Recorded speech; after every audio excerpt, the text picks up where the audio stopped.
Cognizant is out with a strong earnings report with Q1 revenue up more than 20%. Joining me from the NASDAQ market side is Gordon Coburn, president of Cognizant. Welcome. Thank you, Rhonda.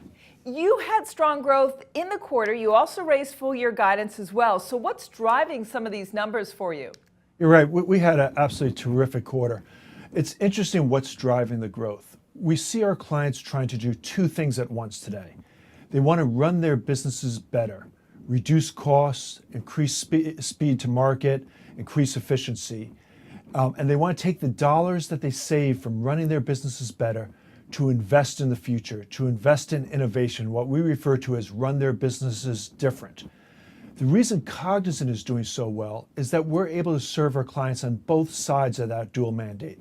We can help them run their businesses better through operational improvement, and we have tremendous consulting capability, tremendous capabilities in digital that enable us to help them figure out how they should run their businesses different and then to assist them in actually executing on those plans. So we'll get to some specifics in a moment, but I'm curious if you're seeing strong growth from your clients in all areas of the economy, or are certain sectors really standing out? This is one of the things that was very interesting during the quarter, Rhonda. The demand was broad-based. We saw healthy growth across our industries. After adjusting for the big movements in the currency, we saw strong growth across our geographies. So this was broad-based, where I think clients in all industries are looking at how do they have to change their processes? How do they have to run their businesses different to address the new millennial market, to address how technology is changing, interaction with clients, with their supply chain. So healthy demand really across the field. So you're seeing this investment in digital, and that's something that you're capitalizing on. Where are we in that investment process from companies, would you say?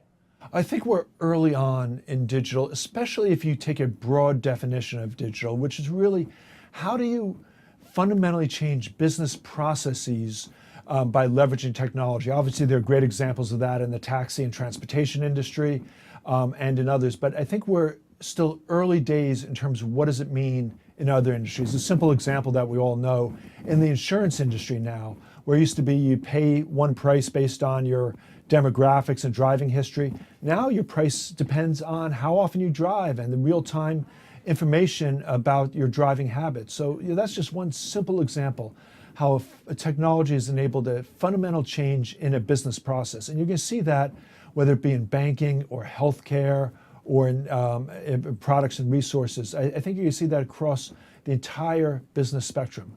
You did acquire a couple companies that boosted your healthcare presence last year. Is that considered a key growth area for you?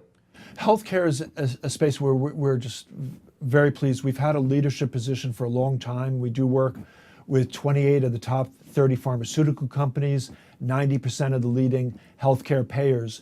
And when we see what's changing in healthcare, the need to reduce administrative costs, the need to reduce cost of delivery, of getting better analytics, improving customer satisfaction, we looked at this and we said technology can really have an impact on patient experience, on cost of healthcare, and really make healthcare in America even stronger and support the Affordable Care Act.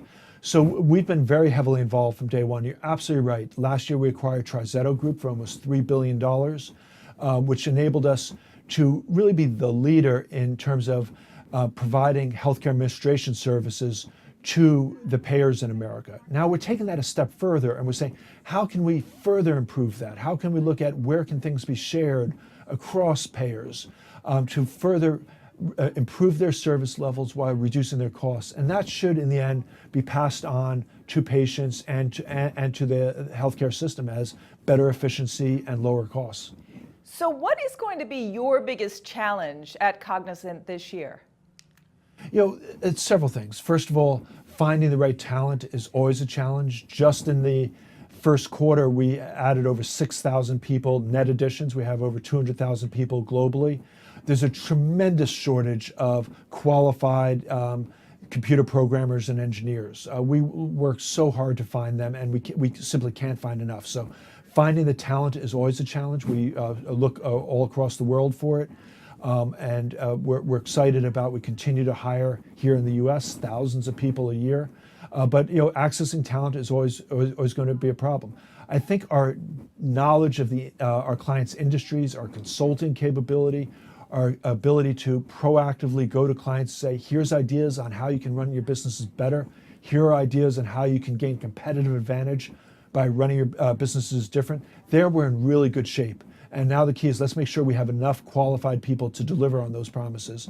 But so far so good. The fact is we raised our guidance today. We expect to grow in excess of 19% this year off of a 10 billion plus revenue base. So I think we're finding the right business mix.